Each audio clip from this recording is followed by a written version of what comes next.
Hello বন্ধুরা, আশা করি তোমরা সবাই ভালো আছো।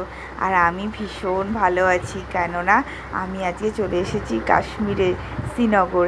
সেখান থেকে আমি ডাল লেকে পাশে যে হোটেলগুলো রয়েছে উল্টো দিকে, সেই হোটেলে এসে আছি।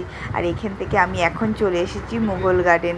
এই মুঘল গার্ডেনের এই যে জলটা দেখছো, এইটা কিন্তু ঝর্ণার জল, ভীষণ ফ্রেশ। এই জল কিন্তু অনেকে জলের ড্রামে করে ভরে নিয়ে যাচ্ছে রেগুলার খাওয়ার জল হিসাবে ইউজ করার জন্য। আমি এই জল খেয়ে বা চোখে মুখে দিয়ে তো ভীষণ ফ্রেশ একটা ফিল অনুভব করলাম।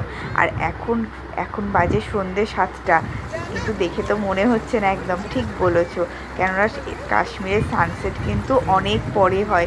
আমাদের ওখানে যখন সন্ধে হয়ে যায়, এখানে কিন্তু তখনও সানের রাইজ থাকে। তো আমি পুরো ভিউটা মুঘল গার্ডেনে তোমাদের সঙ্গে শেয়ার করার চেষ্টা করলাম। আর আমি এখানে লোকাল অটোতে করে এসেছিলাম, 50 টাকা করে নিয়েছিল অটো ভাড়া, কিন্তু আমাকে এখানে এসে নামিয়ে দিল, বললো যাওয়ার সময় আমি কমন অটো পেয়ে যাব।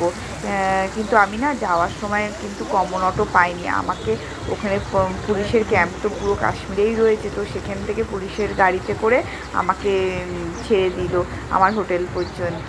তো আমার এই যাত্রাটা তো খুব ভালো ছিল। তোমাদের কেমন লাগলো ভিডিওটা অবশ্যই জানিও, আর লাইক করো আর সাবস্ক্রাইব করতে কিন্তু ভুলো না।